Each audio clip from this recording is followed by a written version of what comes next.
Well, welcome to the fun and the mentals of real estate. Are we going to have mental or fun today? We're going to have both. We always do. We are going to. Okay, yes. we're going to. Okay, I got a question today. Here's my question Wait, today. who are you? I don't know. Who are you? Wait a minute. I'll remember who we are. You remember where we're going. All right. Okay, is that how we get it? All right. Angela Dillmon here at Keller Realty, Chesterfield, and my wealth building partner, Glen Calvin and Gil Mortgage okay. right here. Here's my question of the day. Okay, you've heard if Where there's a will, where there's a will, there's a way. Yes. Right. Okay. So is the will, having a will, the way to leave your home to your heirs?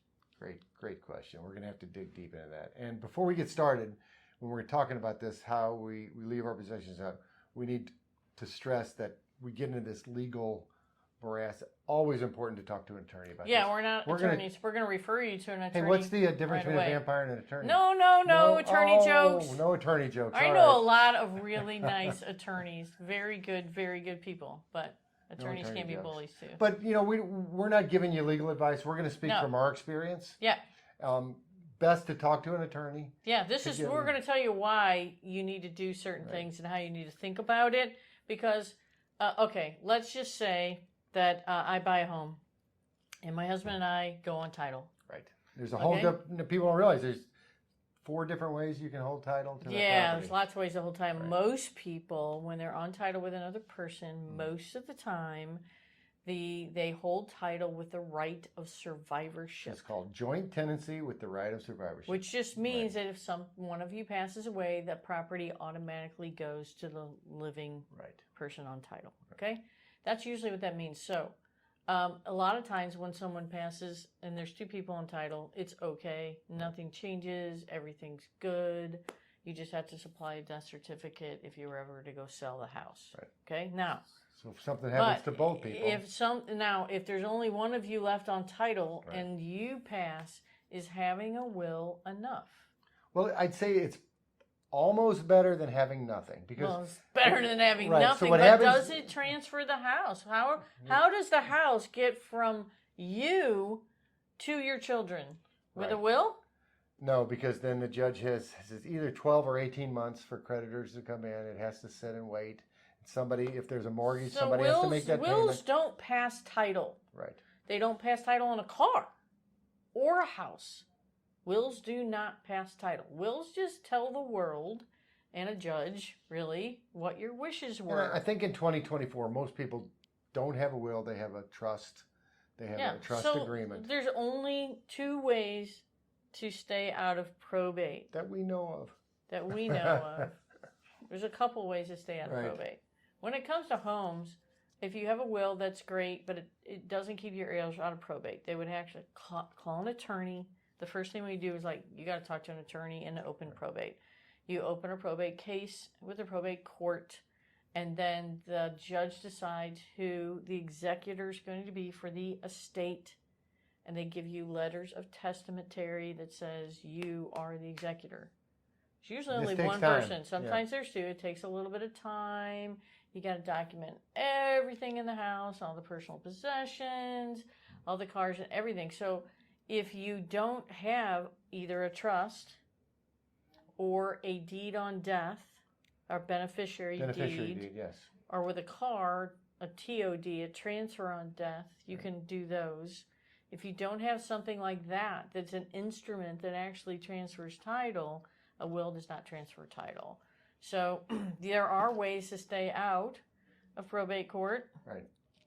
So let's just say a trust agreement. So you can go to an attorney, have a trust drawn up. Something happens to you, you name trustees that take the trust over, and you put the house. You have to transfer the title of the house into the trust. Right. Having a trust doesn't convey title, so the house has to literally be titled in the trust. So you have to do that. Some people have a trust and didn't put the house in it or the car in it. Now, you can also do a transfer on deed or a beneficiary deed. And the beneficiary deed is just it's a piece of paper that you file. It says beneficiary deed at the top. Has a description of the house. It says, hey, if something happens to me, it goes to this person or these persons. And you can name as many people as you would like. And then title would automatically transfer that person by them supplying a death certificate, recording the death certificate. They would record it, and then the title would now be in the heir's name, and you would avoid. But you got to be all careful. of probate. It doesn't avoid it all completely, because and I just went through this. So let's just say that the lone survivor, the parent, passes away, and he had a beneficiary deed to his two daughters. Mm-hmm. Okay, they own the house, but Missouri is a community property state. Well, it's something we haven't gotten to their yet. husbands That's right. own the other. So then How about that, y'all? So You have to Missouri is a marital state. Right. Which Community means property. that anything that you own, your spouse automatically has 50% interest in. So even if you got transferred, even if it's in a will, okay, now if it's in a trust, that's different. Right. Trust is different. If it's in a trust, you call an attorney. This is why you need to talk to an attorney about these things. Having a will is not enough. Again, we're speaking from our experience. Yeah. I keep throwing the disclaimer. You really do need to talk to an attorney. The beneficiary deed, I think, is very economical.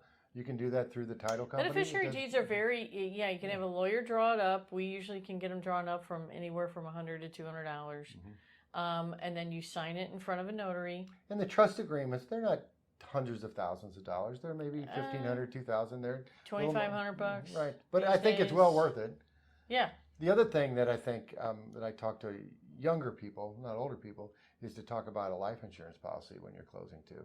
Because, if we're on this great funny subject of dying, maybe you bought that house, you didn't have a lot of equity, but you've been 10 years, 15 years, that equity has really grown, you pay the loan down, and something happens, to have a life insurance policy would pay the loan off. Yeah.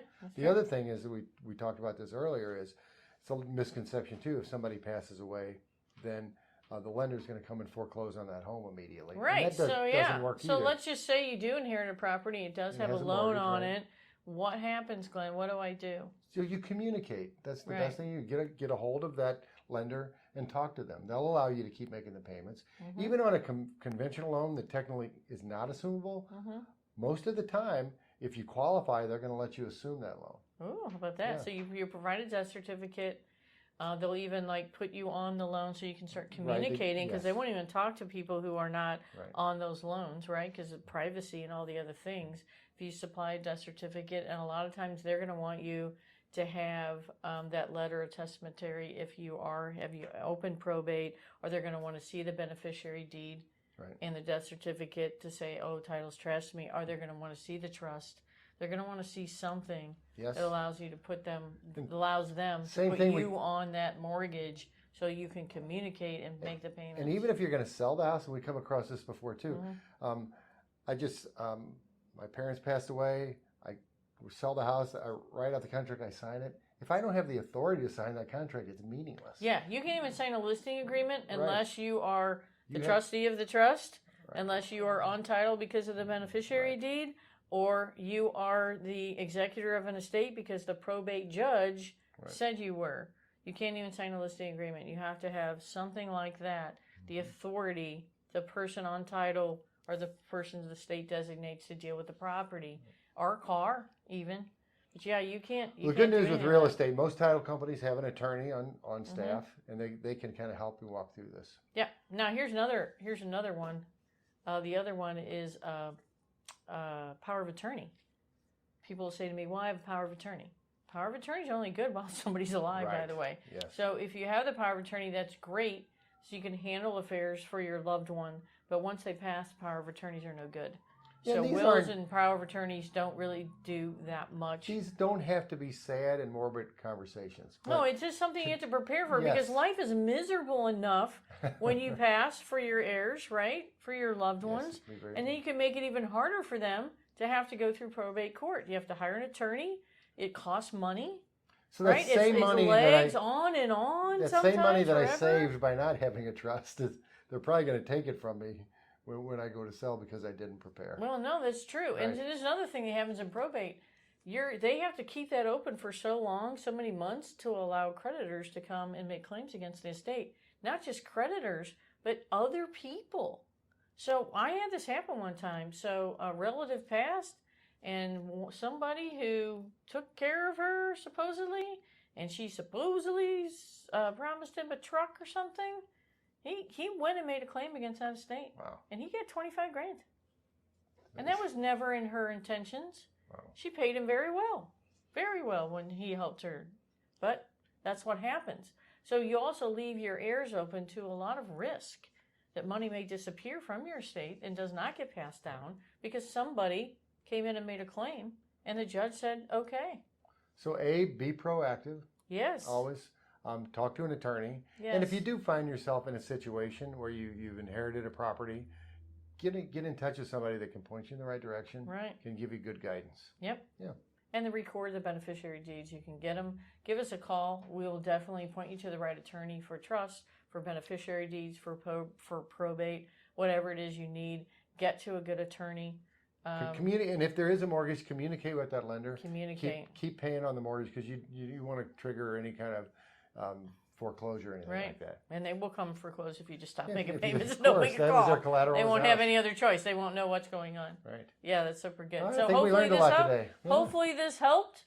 And so that you can figure out what to do before you pass. And if you had a loved one pass, give us a call. We'll make sure that you get to the right person. All right, you can reach me, Glen Calvin, at Gill Mortgage, 314-249-6861, and Angela Dillmon at 314-277-7713. And don't forget to sign up for HomeBot. Yes. Very super helpful. Help you get rid of your PMI faster. Track the help value you of your house. Track the value of your house. your So equity. what would it be worth if I rented it? Check your If our Airbnb it. It's got great information on it. Sign up for HomeBot. It's free, very helpful for your home. All right, till next week. We'll see you then. Thanks.